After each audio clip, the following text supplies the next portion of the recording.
સુરેન્દ્રનગરમાં બેફામ બન્યા ડમ્પર ચાલકો। સ્કૂલ વાનને ટક્કર મારી ડમ્પર ચાલક ફરાર થઈ ગયો છે।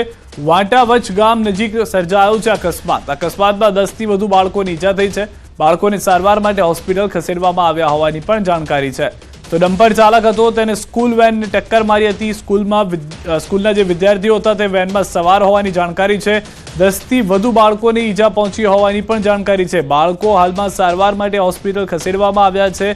કેટલાક બાળકો જે છે તેઓની હાલત જે છે તે ગંભીર હોવાની પણ જાણકારી મળી રહી છે। આખી સ્કૂલ વેન પલટી મારી ગઈ હતી। બાળકોને બહાર કાઢવામાં પણ મુશ્કેલીનો સામનો કરવો પડ્યો હતો સ્થાનિકોને। સદનસીબે સમયસર એમ્બ્યુલન્સ અને 108ની સેવા મળી જવાને કારણે તુરંત સારવાર માટે હોસ્પિટલ ખસેડવામાં આવ્યા છે। વધુ જાણકારી ન્યૂઝ 18 સંવાદદાતા અક્ષય પાસે મેળવીશું। અક્ષય, શું છે સમગ્ર ઘટના અકસ્માતને લઈને? જી, ચોક્કસથી વાત કરવા તો સુરેન્દ્રનગર જિલ્લામાંથી જે બેફામ ડમ્પરો પસાર થઈ રહ્યા છે, ડમ્પરના ચાલકે વધુ એક અકસ્માત સર્જ્યો છે।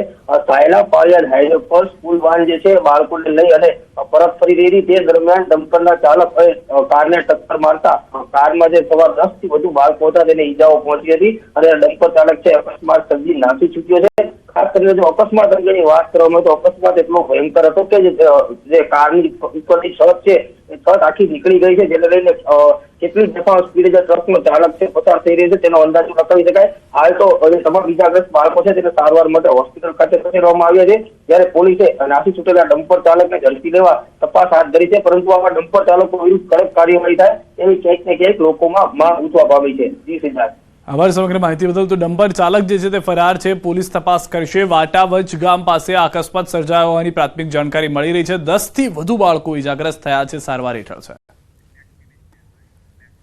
રાજકોટના ધોરાજી જામકરણોડા રોડ પર અકસ્માત। બે ડમ્પર સામસામે ધડાકાભેર અથડાયા હતા। અકસ્માતની ઘટના સીસીટીવીમાં પણ કેદ થઈ ગઈ છે। બે ડમ્પર સામસામે અથડાતા ભયંકર અકસ્માત થયો। સદનસીબે કોઈ જાનહાની નથી થઈ। ડ્રાઈવરોને સામાન્ય ઈજા થતા ધોરાજી સિવિલ હોસ્પિટલ પ્રાથમિક સારવારથી ખસેડાયા હોવાની જાણકારી મળી રહી છે। દ્રશ્યોમાં પણ જોવા મળી રહ્યા છે, બંને ડમ્પર ચાલક સામસામે વધુ સ્પીડમાં હોવાને કારણે અકસ્માત થયો છે। બીજી તરફ ગાડી જે છે તે વચ્ચોવચ્ચ ઊભી રહી જવાને કારણે ડમ્પર ચાલકે ગાડીને બચાવવા બીજી તરફથી સ્ટીયરિંગ ફેરવી લીધું હતું, તો સામેથી આવતી ડમ્પરે તેને ટકરાયા હતા। ગાડી ચાલકને પણ નુકસાન થયું હોવાની જાણકારી છે। આ તરફ અમદાવાદના બાપુનગરમાં પણ બેફામ રફતારનો કેર જોવા મળી રહ્યો છે। કાર ચાલકે 3 લોકોને અડફેટે લીધા હતા। બેફામ કાર હંકારી ચાલક ફરાર થયો હતો। બાપુનગરની હરદાસ ચોકી પાસેનો બનાવ છે। મિત્રો સાથે ઝઘડો કરી ભાગવા જતા કર્યો હતો અકસ્માતમાં એકને ગંભીર અને અન્યને 2 લોકોને સામાન્ય ઈજા થઈ છે। અકસ્માતના લાઈવ સીસીટીવી ફૂટેજ સામે આવ્યા છે। ટ્રાફિક પોલીસે તપાસ હાથ ધરી છે। હું રાત્રે દૂધ લેવા જતો હતો, તે સમયે ગાડી આવીને મને આ રીતે ઉડાડી દીધો। ગાડીમાં કેટલા લોકો હતા એટલો મારા જોડે સમય જ નહોતો, કેમ કે અચાનક આવીને મારા જોડે બચવાનો પણ સમય નહોતો, એટલી સ્પીડમાં હતી। 4-5 लोग मतलब गाली गलौज कर रहे थे आपस में, तो हम लोग यहाँ बैठे थे। हम लोग वहाँ से खाली देखने जा रहे थे वहाँ पे, तो उसने अचानक पीछे से बैक करके गाड़ी जोर से मारा, तो 2-3 लोग गाड़ी बैठे थे, उनको भी इंजरी हुई है, पैर में एक फ्रैक्चर हुआ है। फिर वो आगे लेके गया, आगे से स्पीड में कम से कम 80-90 की स्पीड थी। हम लोग रोड क्रॉस करके इधर आ रहे थे, तो उसने हमको 4-5 जन थे, सबको एक साथ घसीट दिया। 4-5 મિત્રો ભેગા થઈને બોલાચાલી થયેલી મિત્રો વચ્ચે, એમાં એક વાહન ચાલક ગુસ્સો આવી જતા ગાડી લઈને નીકળેલો અને આગળ જતા 3-4 માણસોને ઈજા કરેલી। વડોદરાથી સમાચાર। હોસ્પિટલમાં તસ્કરોનો તરખાટ। ગોત્રી GMERS હોસ્પિટલમાં ચોરી। સર્જિકલ વોર્ડમાંથી મોબાઈલની ચોરી કરતા 3 ચોર સીસીટીવીમાં કેદ થયા। હોસ્પિટલમાં સારવાર માટે આવતા દર્દીઓને સાજા થવાના બદલે પોતાના સામાનનું ધ્યાન રાખવું પડે તેવી સ્થિતિ। સરકારી હોસ્પિટલમાં સારવાર માટે આવતા દર્દીઓની સુરક્ષાને લઈને અનેક સવાલો। સિક્યુરિટી દ્વારા કોઈ પણ પ્રકારની તકેદારી નહીં રખાતી હોવાનું પણ સામે આવ્યું છે। વધુ માહિતી ન્યૂઝ 18 સંવાદદાતા હાર્દિક પાસેથી મેળવીશું। સર્જિકલ વોર્ડમાં આ પરિસ્થિતિ છે હાર્દિક, ચોરી થઈ રહી છે, ખુલ્લેઆમ જોવા મળી રહ્યું છે, કઈ રીતે સુરક્ષિત માનવું હોસ્પિટલને પણ હવે તો? બિલકુલ થી આ ખૂબ જ ગંભીર વાત કહી શકાય, કારણ કે સર્જિકલ વોર્ડમાં જો આ પરિસ્થિતિ હોય તો જનરલ વોર્ડમાં કયા પ્રકારની પરિસ્થિતિ હશે તેનો અંદાજો લગાવી શકાય તેમ નથી। આ સીસીટીવી ફૂટેજ જે છે જોઈ શકાય છે કે વોર્ડમાં 3 તસ્કરો જે છે તે બિંદાસ ફરી રહ્યા છે અને જે દર્દી હોય છે તેમના મોબાઈલની તપડંચી કરી રહ્યા છે।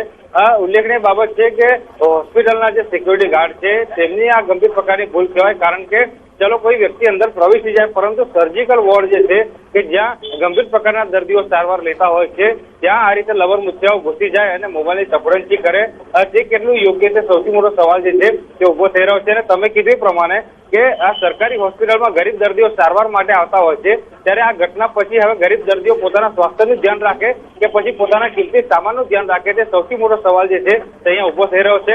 આ કોઈ પહેલી ઘટના નથી, પરંતુ ભૂતકાળમાં પણ ગોત્રી જનરલ હોસ્પિટલ જે છે તે અનેક વખત આ જ રીતે વિવાદમાં આવી ચૂકી છે. સિદ્ધાર્થ, આભાર સમગ્ર માહિતી બદલ. તો હાલમાં આ પહેલા પણ વિવાદમાં આવેલી ફરી એક વખત GMERS હોસ્પિટલ જે છે તે વિવાદમાં આવી છે. આ વખતે કારણ ચોરી છે.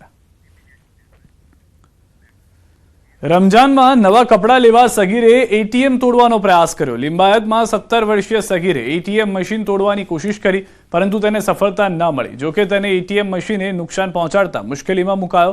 મશીનના કેશ ડિસ્પેન્સર અને પ્રેઝન્ટેટરની તોડફોડને કારણે 40,000નું નુકસાન થયું છે. ઘટનાના પગલે લિંબાયત પોલીસે યુવકને શોધી અટકાયત કરી છે.